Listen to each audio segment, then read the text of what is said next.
Hey guys, can I just tell you? I think body language, self talk, mindset all matter. Um, and today I really want to focus on like the artists out there, the musicians, the painters, the writers, stage performers, comedians, actors, your TV actors, film actors, and podcast hosts, because I genuinely believe that artists are undervalued themselves. Really, they do it a lot. I think they give away a lot of their work and they work for, and I hate this term, they work for exposure. And that's because, I think the hard part for most artists is there's this whole good guy, bad guy thing. When you're the artist, you have to actually be the good guy because you want people to enjoy your work. You want people to see your performances, hear your music. You want them to listen to you as a podcast host. And what you don't want to do a lot of times is be the bad guy, and that is like go and try and get the contract signed. Tell them I need more money. I can't do this, can't do that. I will do this. I won't do that. So artists need managers. They need and I said bad guys before, but I don't really think they are bad guys. I think that's a word we're going to have to change. And our guest today is going to help us not look at bad guys. We're going to look at people that we need around us that have a positive effect on our lives. So we need to be around positive people. We need to have people around us that can help us grow and build and learn. And that's what we're going to talk about today. So, anyway, here we go.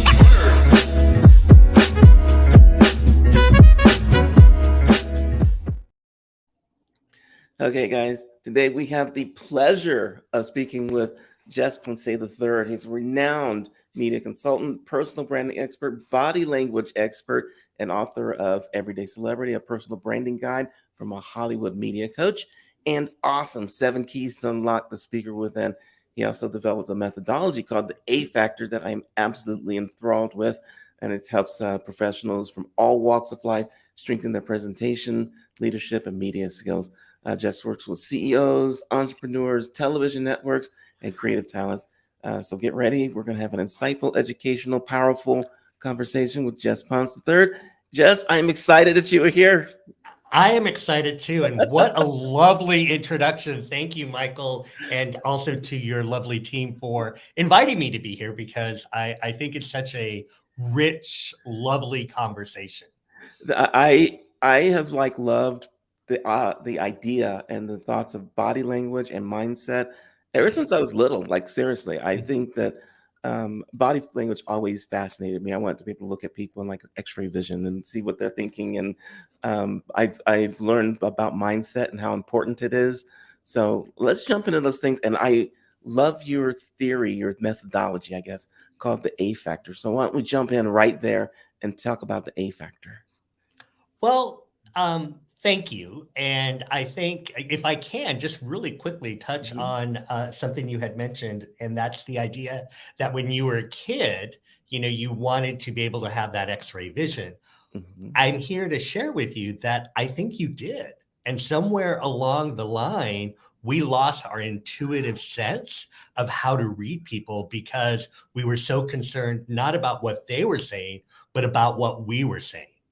Yes. And that sort of leads me into the A factor because when I work with people, a lot of people are thrown into situations. It could be a celebrity who has to do a press interview, could be a executive who has to do a presentation, or somebody who's doing a keynote. And identifying what you want to say and how you want to say it is so important because once you are able to identify the messaging, you can embody it not only with words, but actually with gestures, with even PowerPoint keynote, things that you're going to be using with props and the way that you engage the audience. So I Okay. have people look at 3 A's. The first one is your audience. So who are the people that you're going to speak to? Okay. Now, in this instance, getting a sort of profile of them is valuable. So that could be everything from gender identity to age to income to background in terms of professional, like what do they do? And I think being able to get a sense of how they are going to listen and also how you are going to reach them is really important. Because at the end of the day, anytime you have a message to deliver, it's not about you, it's about them. I totally agree with that. I 100,000% agree with that. Um, I used to do a karaoke show, and it was all about the audience. I do too. I do. Oh, Michael, we got to hang out after this. Yes, we do. So no, you're right. It is all about the audience, right? It's not about the presenter. Exactly. And so based on your audience and they what you can give them, right? What they need, what is that unique thing that only you can give to them, comes your agenda and your call to action. So your agenda, it needs to be streamlined. So we all, feel like, and when I work with celebrities, this is something that really happens when they're describing, let's say, a show, right, Yes. that they're promoting. They want to tell me all the nuances of the show. The reality is, as a listener, I can only hear so much. I can only digest so much. So Hmm. I always advocate that people have 3 points in their agenda. I want to tell you about this, I want to tell you about that, and I want to tell you about this other thing. People probably won't even hear all 3 things, but it helps you articulate because it's not the breadth of a project, it's the depth of something that you're really going to be able to hit people's hearts. And then the Okay. call to action is it's the plug, right? It's the watch this show, or a funny way of looking is on today at 12:25 p.m. And Hmm. tune in. Of course we want that. And so many people, when they are there's 2 things that happen with the call to action. We have a bad model of people who are promote, and Hmm. this politics and reality TV, and it becomes so annoying that we think rhetoric is the way that people are going to listen. Well, rhetoric is the way people are going to get annoyed. And so you have to remember, are they going to listen to you in a positive way, or because you've shoved it down their throat? On Okay. the other end, there are people who don't even mention it. And I've had this whole 15 minutes of something to talk about. And I forgot to tell you about my website. I forgot to tell you about my offer. I forgot to tell you how delicious these cookies are that I want to share with you. Uh-huh. I So those agree. 3 A's are really important when you want to create impact and make sure that you deliver a message. Uh, is that something that people can like learn themselves? Do they need a coach to do that? And is it something they should do themselves? And because during the monologue, I talked about having the good guy and the bad guy. The artist always wanted to be the good guy, and then you've got the bad guy, the manager, which I think might be a negative connotation. So, who needs to learn these 3 A's? I think this is a great question, because as a consultant, I don't want to sit here and say, hire me to do this, but this is something that I've crafted. And I think that it's in essence a fundamental thing when it comes to branding and marketing. So my short answer is going to be those who are handling the brand. I want to acknowledge that not all creatives have the innate capacity to be CEOs or to be marketers, because Yes. I think you have to be both, or you have to be like 3 things. You have to be the creative, so the subject matter expert, you have to be sort of the CEO, and then also the brand ambassador. So I Hmm. think on many levels, if you have somebody who can support you, even if it is to say, right now, I need you to speak like this, I need you to speak like the CEO. They're telling you who's the audience, right? Yes. And if they're telling you, okay, right now, this is very creative, go be loose, go be all that creative, lovely, wonderful thing that you have inside of you. The challenge is ultimately you need to know it because you're the one in charge of your brand, but having someone to support you however they can is really important. So I think it's a collective effort. Gotcha. Yeah, I often talk to artists, and I've got all those people that we group together, and I see that artists are often, often, almost always focused on their own, their art, right? They don't really understand messaging. So, like, talk to people because I think artists also are afraid to ask for more money, expose themselves, and say, I need this if I want to present something to you that's going to be awesome, that's going to make your party good, your concert good, your time reasonable. How does that happen? You know, I think one way to look at it is personal, right? Okay. Not your artistry is personal, and I will touch on that as a moment. But that thing that you get excited about. So when you hear just because I used the word excited, that old Pointer Sister song, and I'm sorry, I'm suddenly I'm dating so myself to all excited. of your, yeah. Yes. And and just like you right now, you kind of got up and you started Yeah. dancing. Whatever it is that gets you motivated and gets you into that feeling, that's the feeling you want to have when you talk about your work. That's the impression you want other people to take away, that when they get away from you, they're dancing and they're excited like this. Mm-hmm. The challenge is that, on the other hand, we have these models of behaviors in these people, and we live in a media everywhere, Mm-hmm. anytime world, whether it is on social, whether it is on TV, anywhere you look at, and even in text, right? If we don't respond in like 15 minutes, it's like, well, are you mad at me? What happened? Right? Yes. And we all live in a world where things are more immediate. So when it comes to your work as a creative, find the thing that you are most excited about, because passion translates. So see Okay. if you can capture that passion in a bottle and then share it with other people, and even talk about it so the words you're using land with the other individual about that excitement. Okay. Okay. And then also realize, on the other end, this is where the personal part is. If your effort is to create a business out of this, remember that there are business things that happen. And asking for more money gives value to your work. It doesn't mean that you're a greedy sellout. And I think there's that language that we have in our That head. is, talk about self-talk for a second, because I think that self-talk and mindset go together, and people, not people, I'm going to just say artists, a lot of times talk themselves out of believing that they're valuable. Well, I think we live in a world um, where we believe that we have to be something else. We have markers, we have measures of somebody who is successful. And that's because they've been put in our face, right? Whether it's Hmm. like a reality star, a musician, and Yeah. what are they doing? What are they doing to make this successful? And I heard Oprah actually just yesterday, and I think it was Tom Sheedy's podcast. It was somewhere. And she had said something that I think is really powerful. And that is the difference between all the successful people she's met versus other individuals, is that they are committed to the one thing that they love doing. And all choices are made and geared towards that passion.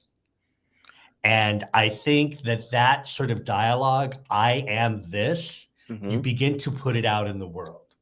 So when it comes to mindset, it's like vision boards. Like if you could create a verbal vision board and Uh-huh. say, this is what I want. Here's the thing, just to take a moment for vision boards, because this is like what many people consider sort of a woo-woo thing. And I think in the vision last, boards are awesome.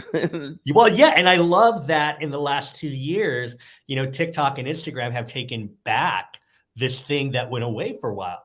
The idea of a vision board is that if something is in front of you that you look at daily, it becomes part of your thinking, Okay. right? And the idea of manifesting isn't something that is crazy or something that is magical. It is magical in the sense that words create reality. And I want to say that again, words create reality. When your producer reached out to me and he Hmm. said, Jess, I would like to have you on the show at this time. And I also need to do a pre interview with you. Okay. Suddenly, Caden and I created a reality that did not exist before. That would not happen without language. So when you speak something into the world, you are creating some magic. You had a question or a thought No, there. I'm Don't agreeing want with to you, let and that go. I'm just thinking to myself, like, that is right. That is so powerful.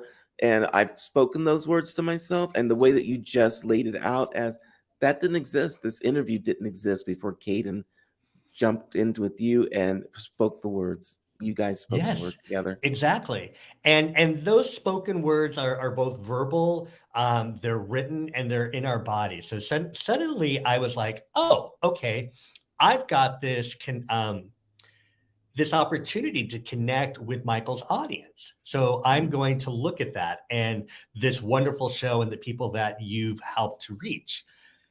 The same thing happens with this idea of a goal or a vision board or something that's in front of you. When you begin to speak about it, things begin to happen. Somebody who hears it might say, "Oh, I have a connection. I want to introduce you to that person. Oh, you're needing a studio. Well, let me connect you with this producer, Caden, who has an opportunity. Or, oh, you want to get out there. Well, let me connect you with Michael." Yes. So the more you speak it, the more reality that you're creating. And so mindset is really important because the conversation that you have every day starts with a conversation with yourself. And this idea that, we all believe on some, what is it? This idea of fraud, right? Or that we're imitators in a world. Uh-huh. You are who you are, and it's not about being the best.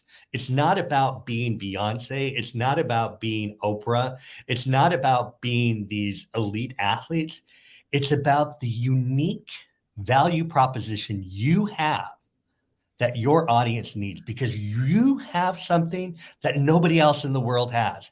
And it doesn't mean that because you didn't get a degree from Harvard or that something happened, but you have a unique vantage point. You have a unique uh, take on something, a unique gift. And somewhere along the line, we keep hearing that's not good enough Yes. because it's not this.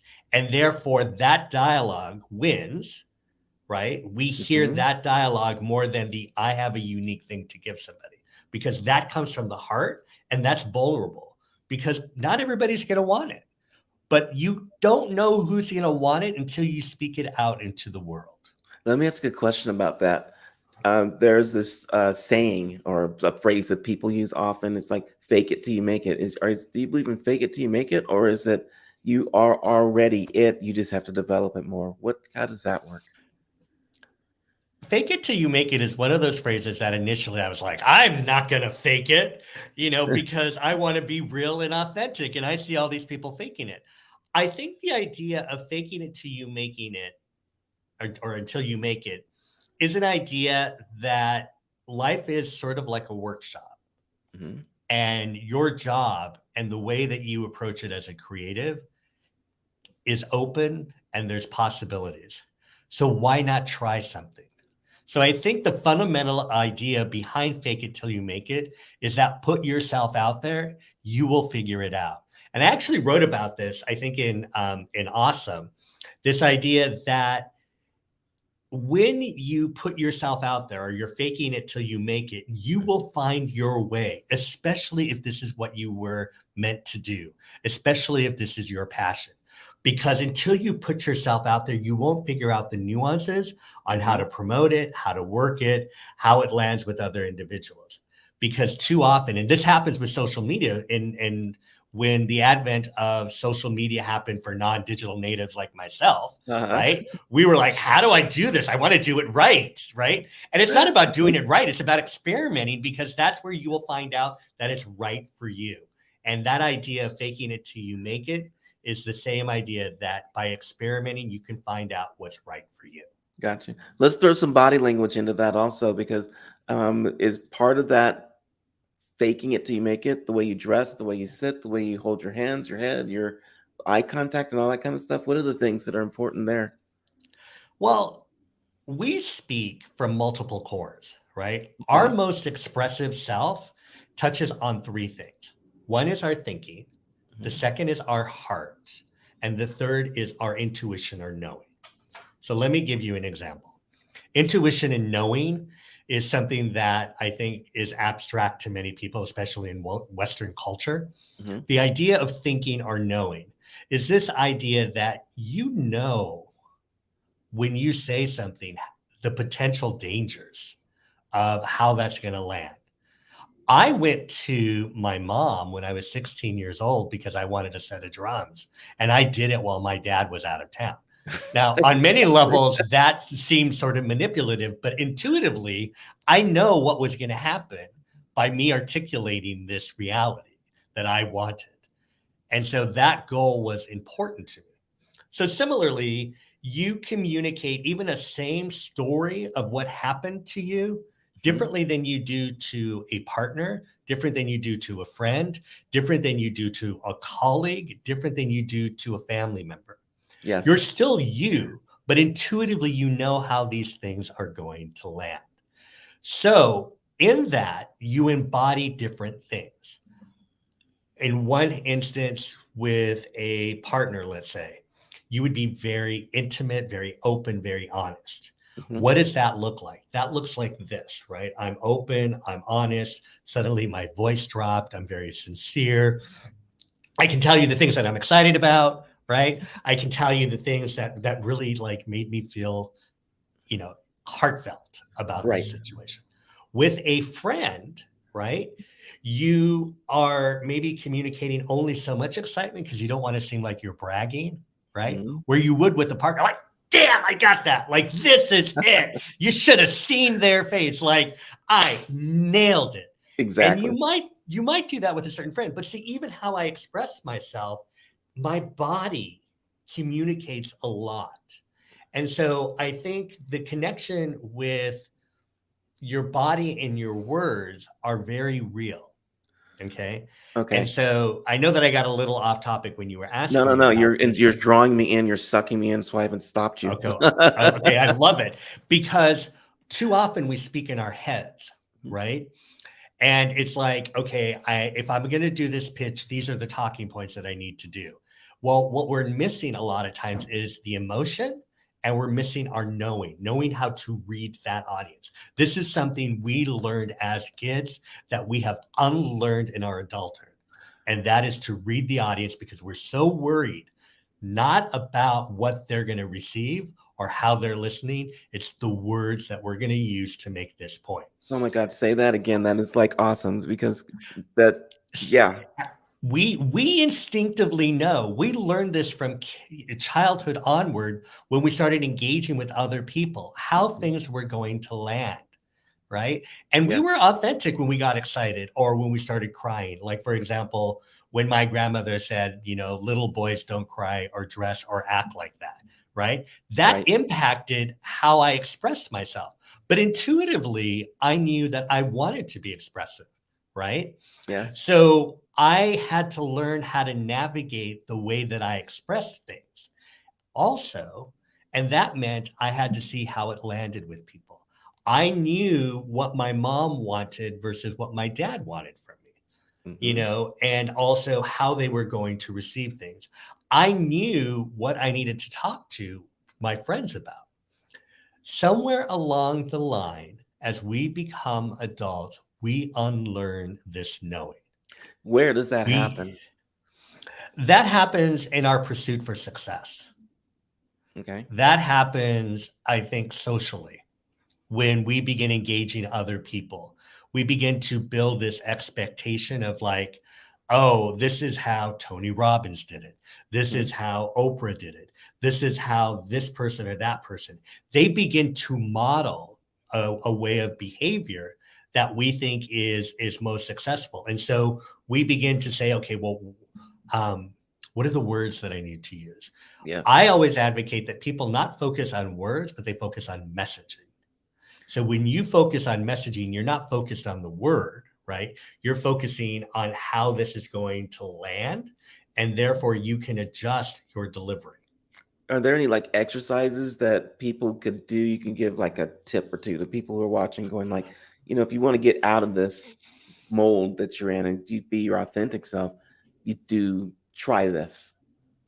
I think first thing is to realize you're not going to be authentic all the time. Okay. And what I mean by that is you're not going to be vulnerable all the time, right? Because I think authenticity is like, I'm a happy person. Even then, you begin to build this expectation of Hmm. what does that mean.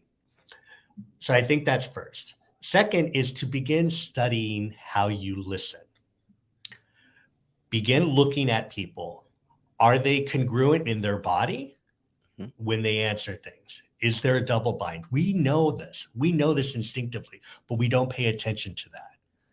And part of the way that you can do that is repeat back to them this active listening skill of how they're hearing things from you. Yes. and ask them to say, the most powerful thing you can do when you're listening to somebody is to say this simple phrase. Can you say that in a different way? Okay.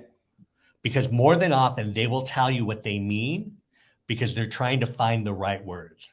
We have grown up somewhere along the lines to try to find the right words to say something. Like when I coach people, I work with a lot of experts and they say, "Oh, I wanted to say this." And I'm like, "Dude, why didn't you just say that?" Exactly. What's their answer when you ask that question? Oh, well, I thought I had to say it like this. And I'm like, "No." And they're baffled. And I'm like, "Great. Send me your check and I'm good." No, but that is what I have the pleasure of doing, is unleashing the power that people have within to be who they want to be and to own their greatness. I love that. Jess, you were amazing. I love what you're saying. I want to play a game with you. I do this with people quite often. It's called Okay. this or that. I'm going to give you Okay. a question. You answer one. You can pick one or the other, not neither or both. Okay. And of course, Okay. there will be a point where you go like, I just can't answer it that way. So look, here's the first one. Let's say eye contact or confident posture, which is more important for effective communication. Eye contact. Okay. What about hand gestures or facial expressions, which reveals more about person's true feelings? Hand gestures. Okay.